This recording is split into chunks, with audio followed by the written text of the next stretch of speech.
Welcome back, humor consumers, to the Life Happens, Laugh Anyway podcast. I'm comedian Tracy DeGraff. And I'm Catherine, co-host and bestie. Welcome back to the Pod Lab, co-host and bestie. Glad to be here. Yeah, we're really cranking them out now. I know. I thought in this particular case, we have got to get at least ahead in the way of not doing this the day before and then editing the morning of. I know, it gets a little stressful because if there's any kind of a glitch... Which there has been the past 2 episodes. You know what I was going to say? I was going to say, if there's a glitch, we go in the ditch.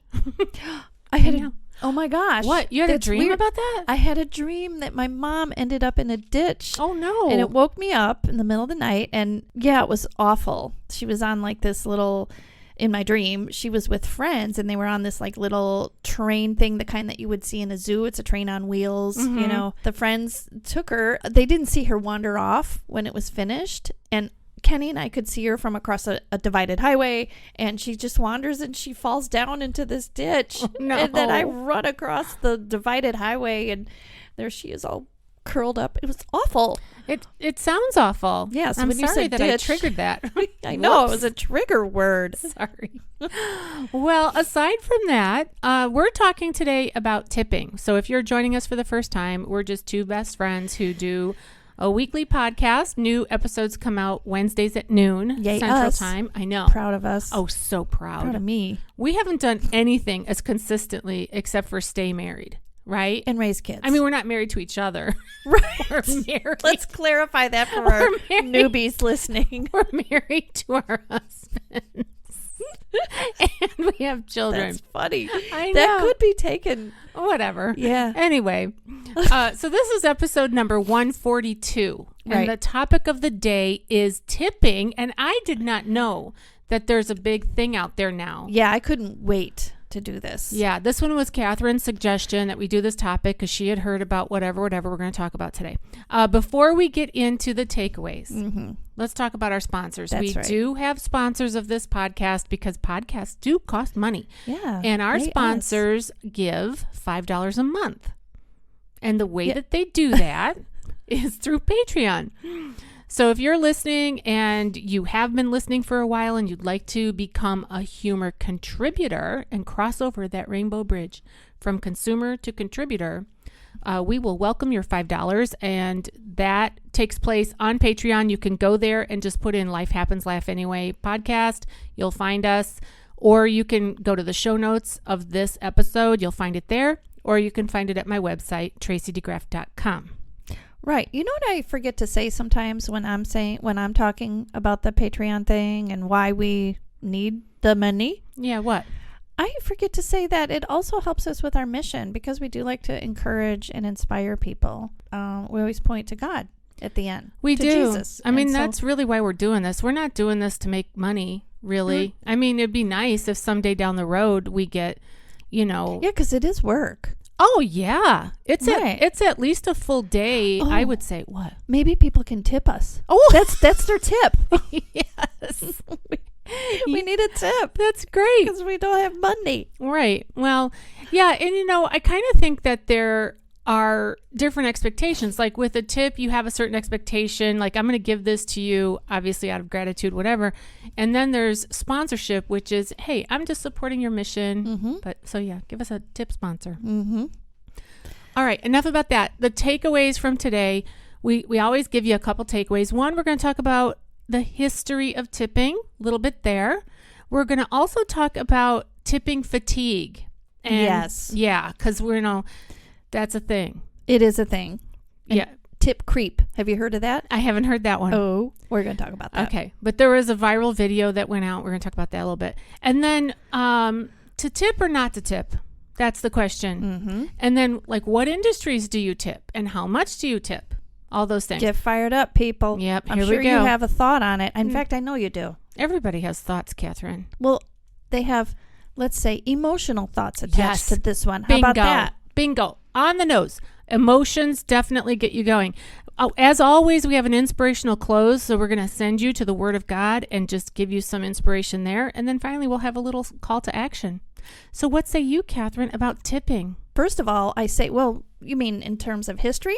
Yeah, whatever you want to say. Okay. So I saw a segment on TV, And they covered over the years, the past few years since the pandemic, their opinion on tipping. So I thought that is a hot button. That's a hot subject. And because I've had many thoughts, and I get all worked up when I pull up to my fast food coffee place that I go to, Dunkin' Donuts. They want to tip. Yeah, I just realized I go to McDonald's, and so do you, McDonald's a lot for coffee, and they don't have a tip jar there, ever. Yeah, I don't think I've seen one. Never. They may some places, but They I haven't seen one. yeah, right but here. I've not, and I've frequented many McDonald's. Yeah. So, and this has been a thing since the pandemic mostly, that these, like Starbucks, Dunkin' Donuts, places that you go to a drive-through and there's the big old tip jar there. Yeah. And it evokes thoughts.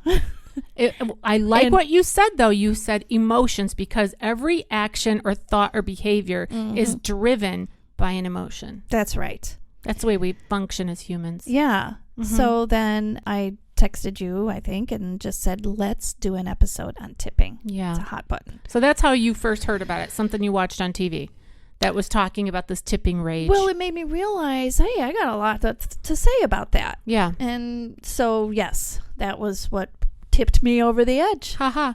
During the pandemic, I think a lot of different emotions were at play.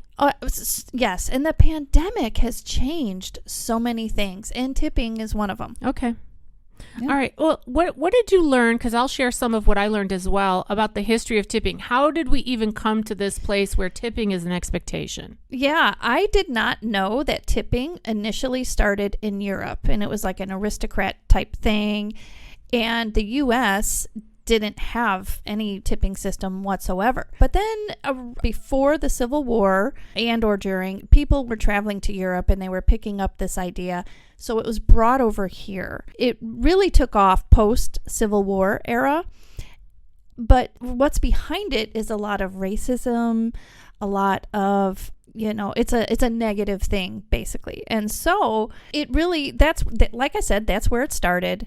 And it took off, and it was because, so a lot of the enslaved people were now free. They were going to places to get employed, but the places that would employ them would just base it on tipping. And so that now you have American travelers that are middle class mostly in regards to getting these luxuries, like say the Pullman train. Mm-hmm. I think I read something about that they only hired African American people, but they didn't pay them, and it was based on tips only.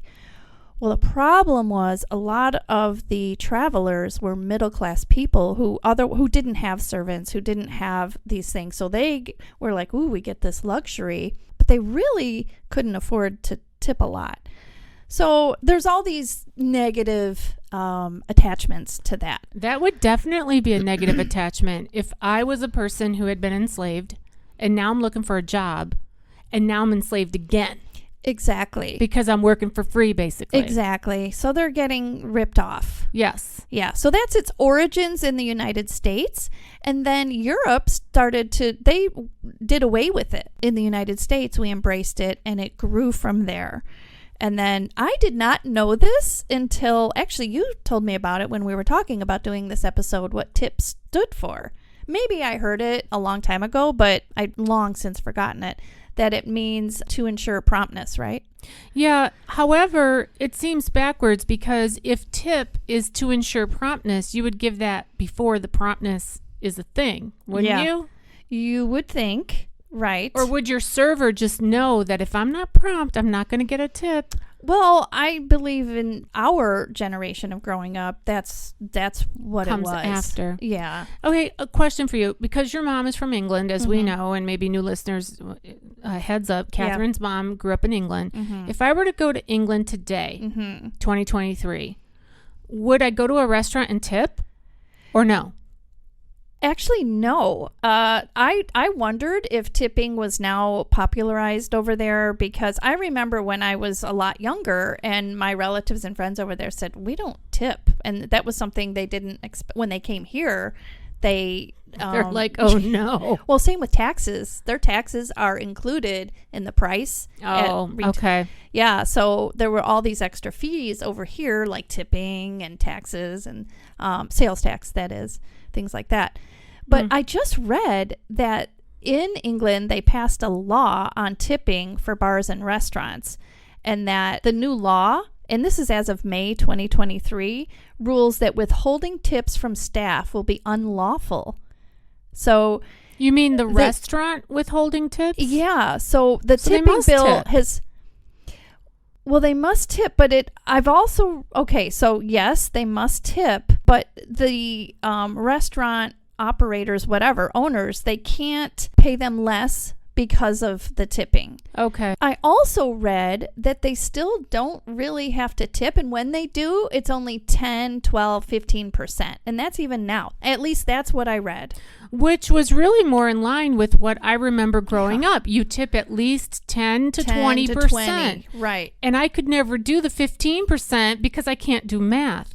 But the other interesting thing about the history of tipping, okay, so you've got the aristocrats from Europe who set this example and set this expectation. If you really want to be posh, you tip.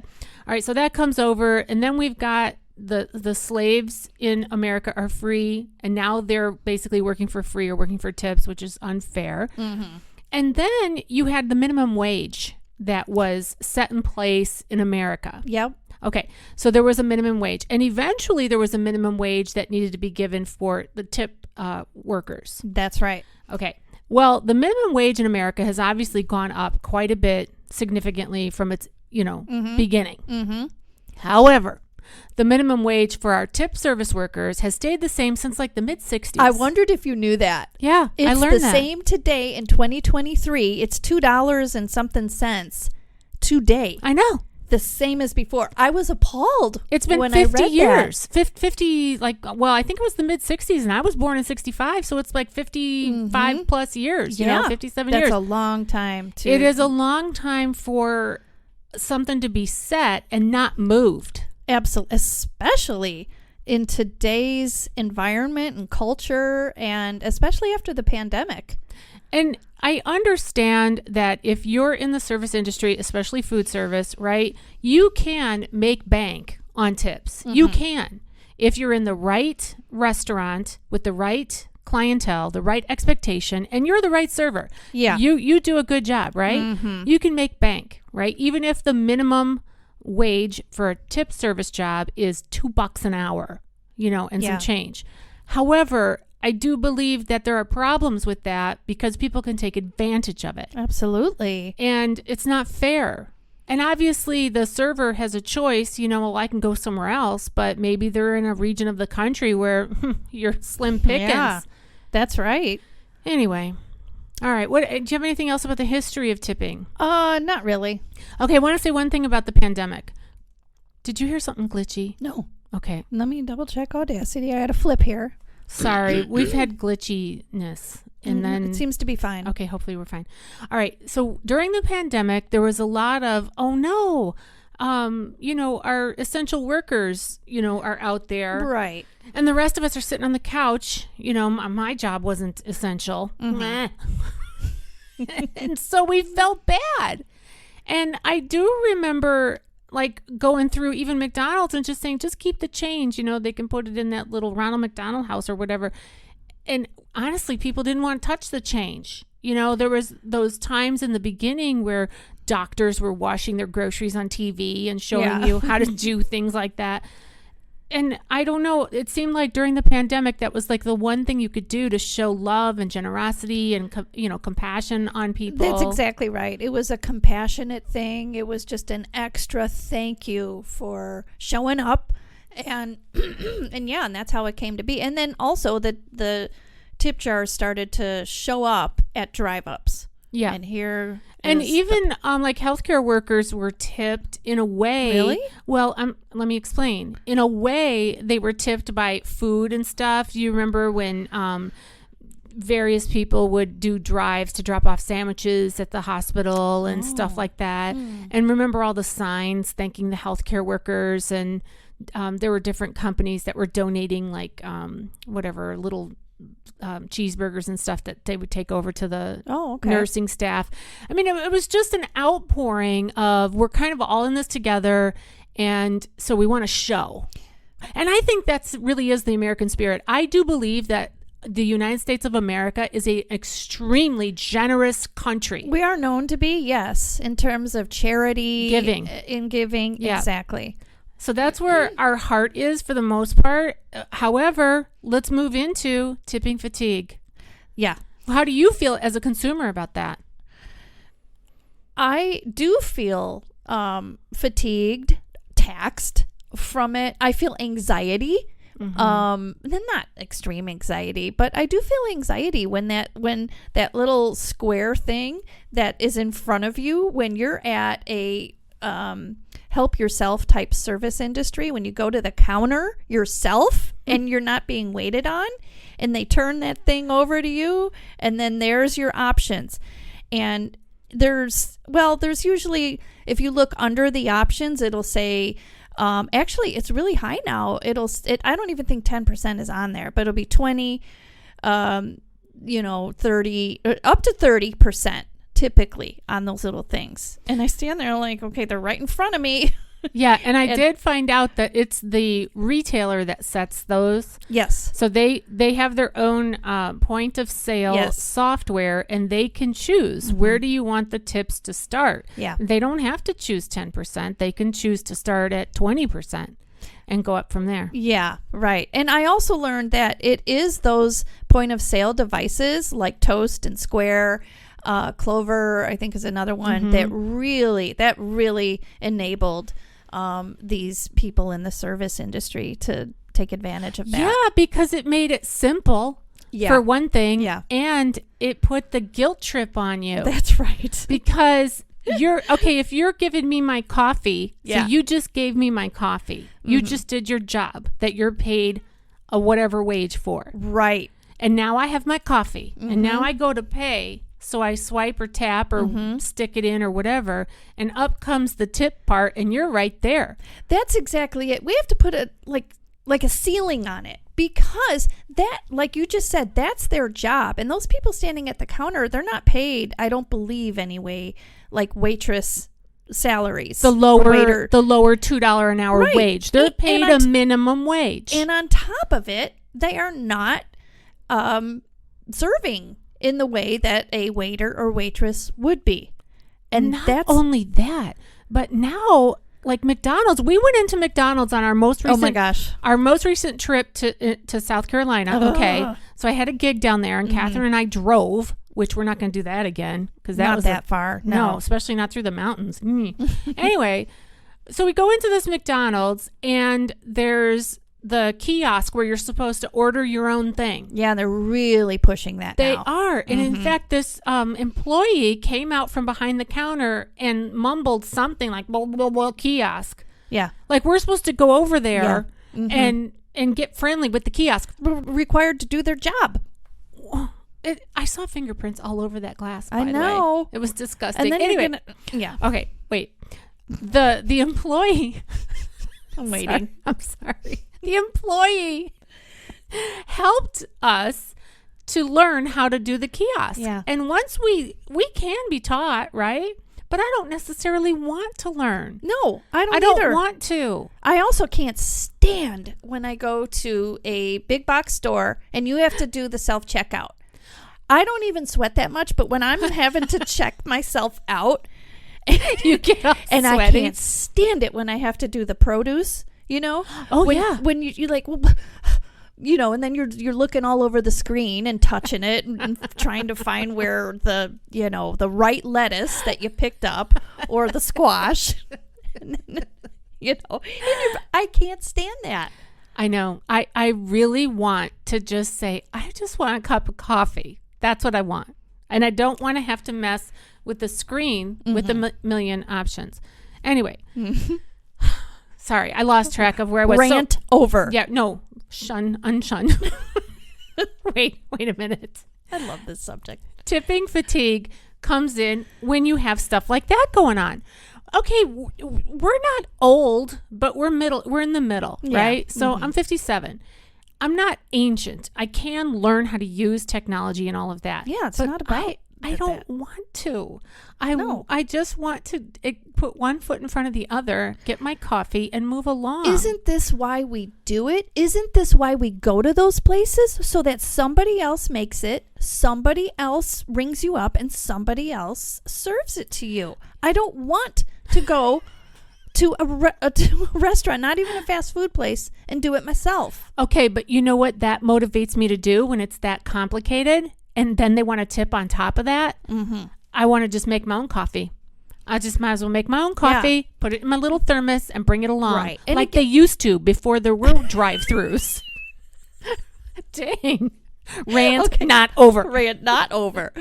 Okay, but I do want to say, though, that we've been to hundreds and hundreds of McDonald's, and they don't have that. But Dunkin' Donuts does. I still like Dunkin' Donuts, but they do have that tip jar up at the window. So does Starbucks. I wonder, maybe McDonald's has a policy that they don't have that.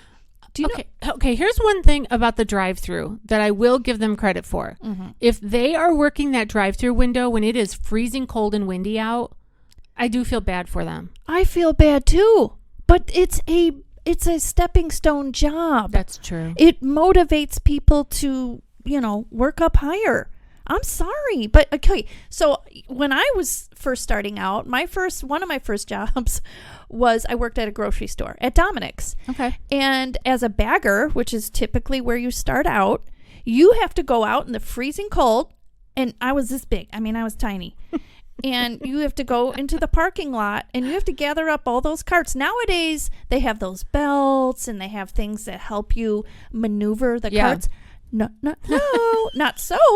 Back when I had to do it. Okay, my whole point of bringing this up is it was a struggle. And then when you're slushing through slush and salt and all the stuff in the winter, we were told you cannot accept tips. And because we also then would help people bring groceries to their car. Right. And it was a strict policy that this is part of our service and you cannot accept tips. And because they told you that, mm-hmm. when somebody would try to offer you a tip, you would have to say, we're not allowed to accept tips. That's right. So then they're setting an expectation for their clientele. Right. Now everybody knows mm-hmm. this employee is paid to do this job. They're mm-hmm. getting their income from the grocery store, right. not from you. And guess how it benefited me? I was motivated to not have to do that anymore. Right. So, to move up to the fish department. Okay, side note. Which is true.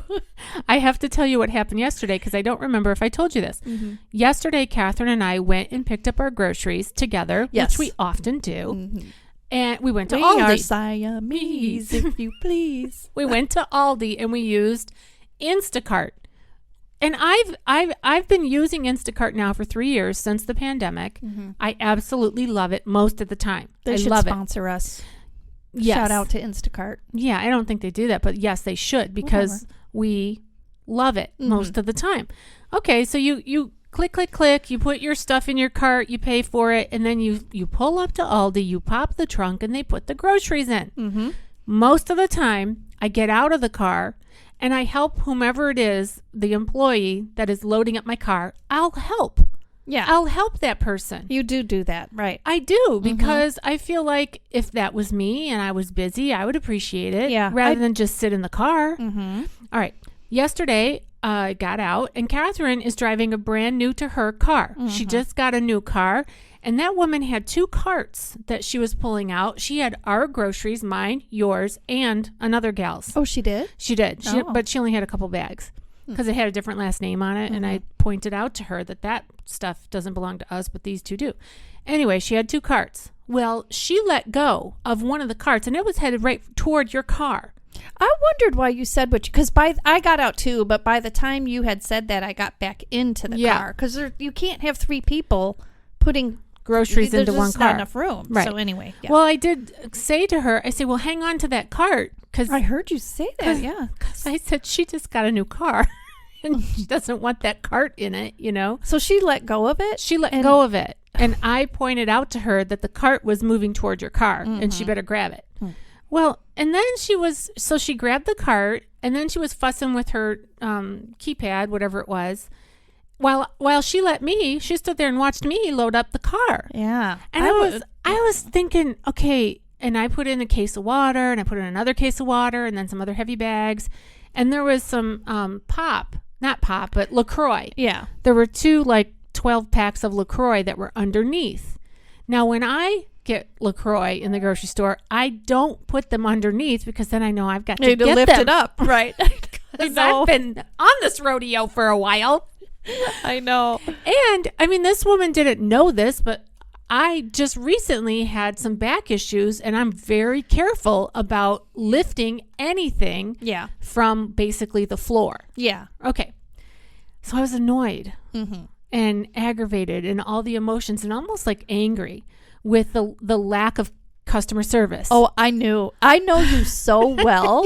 I could tell. I was watching you in the rearview mirror. Oh, I didn't yeah, tell you this. yeah. I could tell by the way you held your face in your mouth. I could tell by the way you had put something into the car Clunk. yourself Yeah. a little bit. Yeah. Your whole demeanor. I'm sorry. I could tell.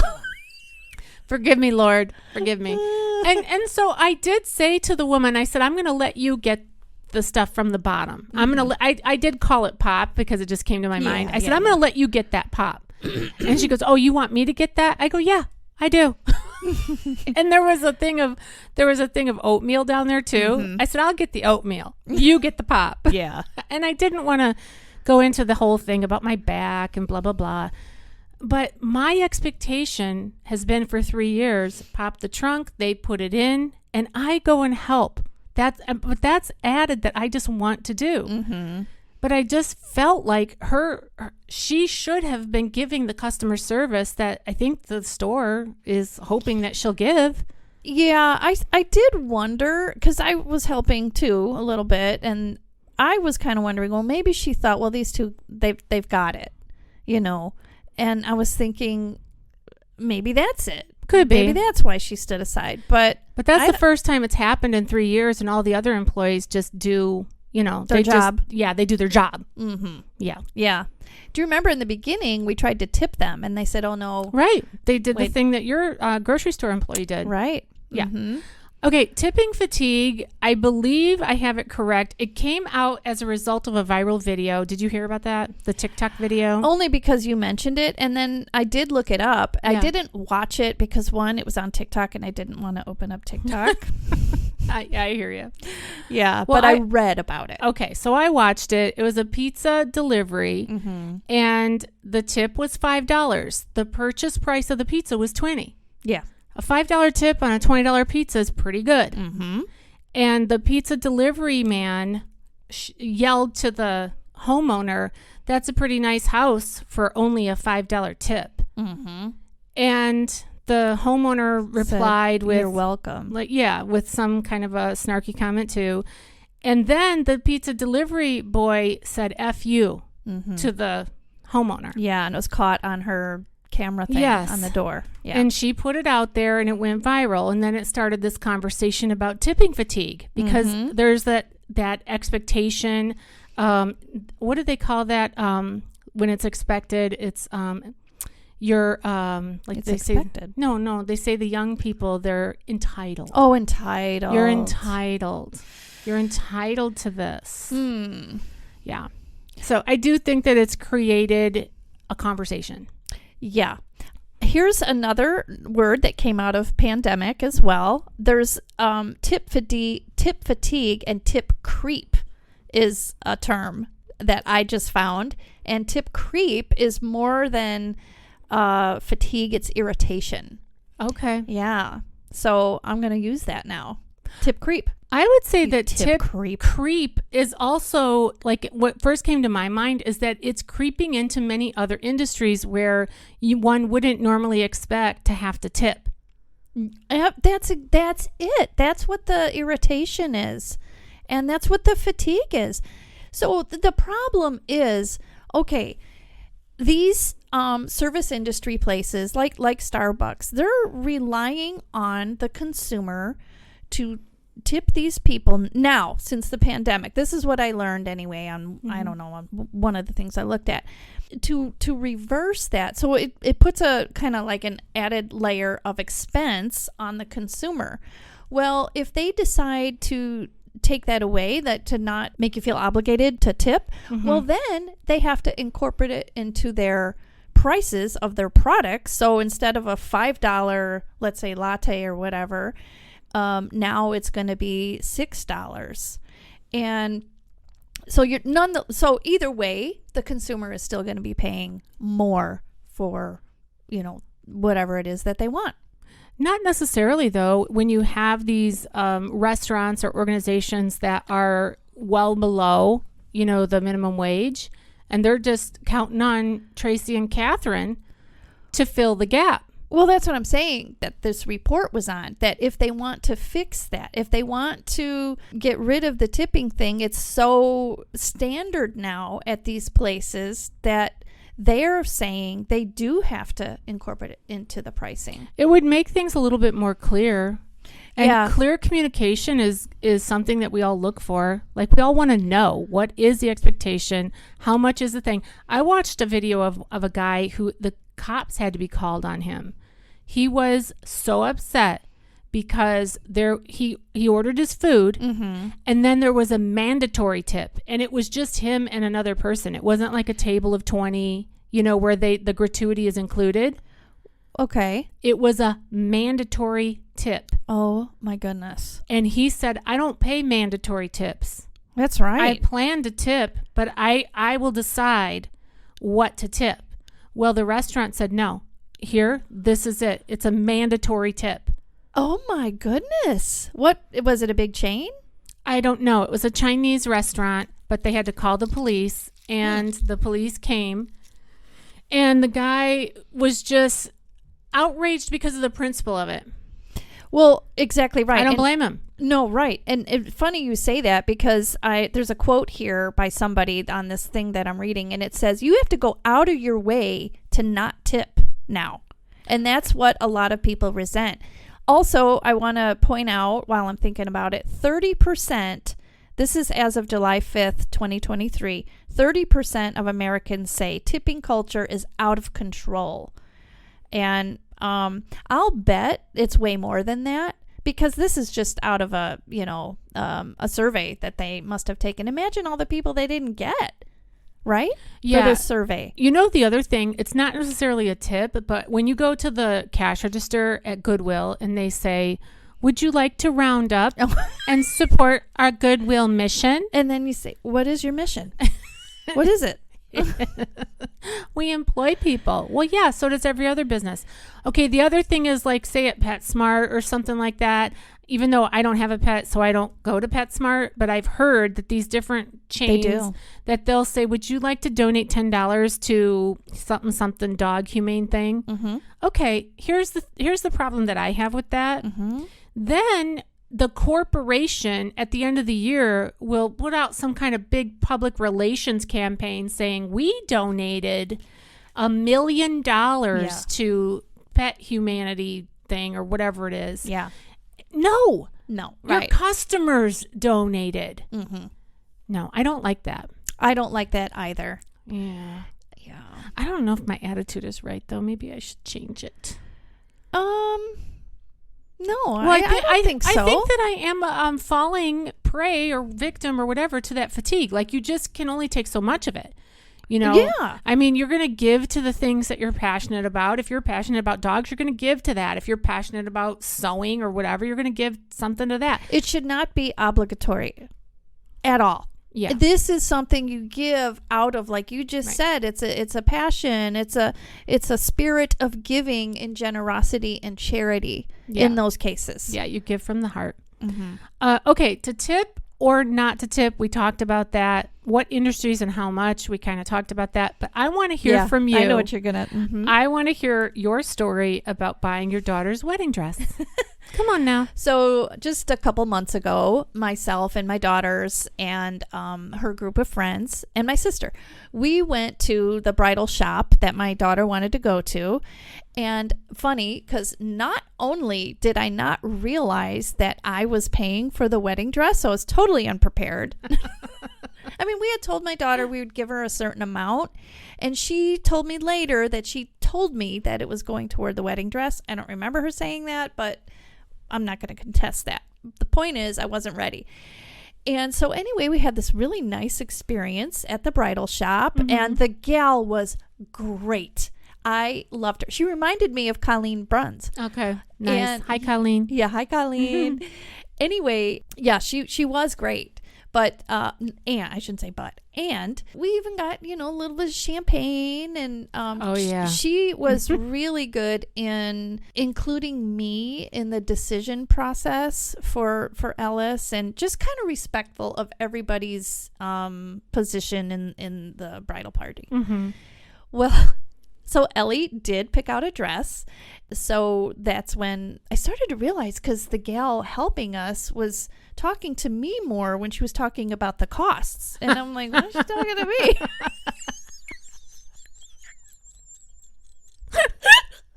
Literally, I'm like, what's going on?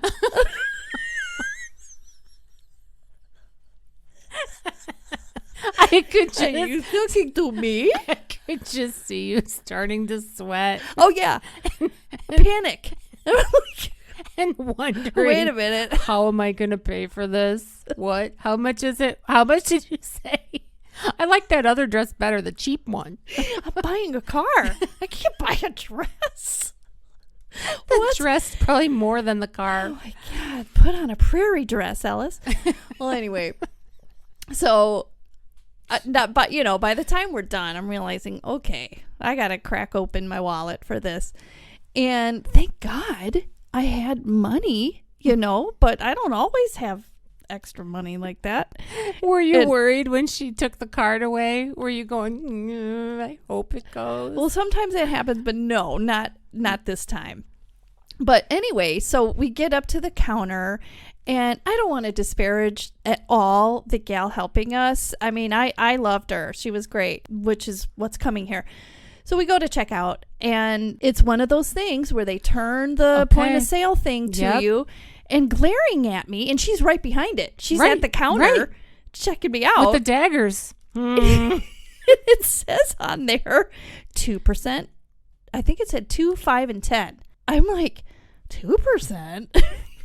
For tip. Well, first of all, I didn't expect tip to be on there. Yeah. I was already in sticker shock for the price of the dress. Price of the dress, plus shock just the fact that I'm paying for it. And then there's this tip selection. And as I see it, I'm like 2, 5, and 10. I'm like, well, that's unusually low. Usually it's like 20, 30, 35 nowadays. So what'd you do? So I panicked and I hurried up and I hit 10 because I didn't want to be looking cheap and not generous. And then as I was doing it, or just did it, I realized what I had done. Oh, no. I'm like, oh my God. Oh my God, what am I doing? And then you can't undo it. Oops. I didn't mean to do 10, So there, I paid 10%, the maximum that was on there. Please, sir, I can I have couldn't. some more? Oh my gosh! And I just could not believe there was a tip thing on there. I just didn't expect it. Okay, right? here's the thing: for a wedding, it's a big service, heavy industry. Yeah, you got to tip the caterer. You got to tip the cake baker. You got to tip the staff. Yeah, like if you look up wedding tips. Yeah. Check it out. Well, I didn't even realize way back when we got married that you tip the priest. Well, in our case, it was a priest. Yeah, the officiant. At the time. Well, right. Oh. That's me. Tracy is going to I'm going to be the officiant at Ellis's wedding. That's right. That's funny. She's looking at me with these big eyes like, Hey, I got ordained for this deal. My certificate's over there. Oh, yes. Anyway. It cost me $50. I'm just saying. And you leave a donation for the church, which is half your flowers, stuff like that. I didn't know that then. I didn't know either when I was getting married. Mm-hmm. My mother-in-law and father-in-law, thankfully, helped me get a heads up on that. Yeah. So then I was like, oh yeah, okay, better do that. But anyway, yeah, so that was that. And that was a shock to me. Whatever. Yeah, I guess you got that's through how it. goes. I was surprised. So when we travel, right? Yes. For your gigs and things like that. Yeah. I was surprised the first time I saw you leave a tip for housekeeping. Yeah. And it was something I had never thought of before. I was like, oh, wow. I have mixed feelings about it even today. There's times where, I'm not with you or whatever, and I'll leave like a blessing, and I'll make sure the person knows I'm a Christian, like I'll do that and say, whatever. But I still have mixed feelings about it because you're tipping before you even know what kind of job they're going to do. You know what I mean? And it's probably not the same person that did your room before you got there. Well, the other thing is now they don't even come into your room unless you specifically say, I would like clean towels. I would like the beds made if you're staying more than one night. Right. Yeah. That's why I have mixed feelings about it. Yeah. I like to leave, and I don't leave much. I just leave like $5. And I don't think that's a lot. It's probably not enough. It's not going to change anybody's life. Mm-hmm. But I usually leave like a business card or something, and it's just a little notion of thank you for whatever. I've done it at Verbo homes and things like that. Yeah. Verbo rentals, I should say. Yeah. So to tip or not to tip, I would say tip when you feel like it, but don't tip if you don't. That's it. I also would say, so 20% I learned is still the standard, even though there's those options for 25 and 30%. Yeah. And that it's still at a sit-down restaurant, especially if you have good service. That's what the standard still is today. I'm happy to do that. I'm just going to say again, I hate that feeling of feeling obligated when you go to a drive-up or a walk-up. Yeah, I don't like that either. No. If you have somebody delivering something to your house, like the pizza, or if you're doing the DoorDash or whatever, Grubhub and all those, yeah, definitely leave a tip. Yeah. I also like to tip in the hair care situation. Oh, I was going to say that. Yes. Nails, pedicures, that's hair. Right. Please be generous with, that is hard work. They are on their feet day after day. They cut up their hands. My thought all is, kinds of stuff. especially if they have made eye contact with you, they've acknowledged you and maybe talked to you in some ways, a friendly way. Not that they have to talk to you the whole time, because you probably don't want that. At least I don't when I'm getting my nails done. I've never had my hands done. Manicure. Yeah. But pedicure. Also massage. Don't forget massage. Also massage. Another one where I've always tipped and I still like to is when go on a tour and there's an enthusiastic tour guide that explains everything for you.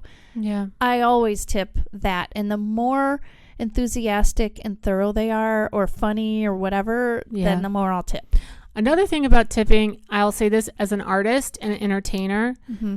Almost every time that I go to any kind of a live entertainment situation, whether I'm sitting at, let's say, Game On, which is a loungy bar, like pub restaurant here in our town, if they have a guitarist and they have a tip jar, I will not leave without throwing a good tip in there. Same. Please. Yes. Please. Yeah. Tip your entertainers. I just have to tell you how hard this journey is. The journey of an artist, starving artist, is real. It is a hard, long fought battle. And anybody who's still in the game at all deserves a tip. If you've enjoyed their music, please give them a tip. Same with if you go to, say, a comedy show or something similar.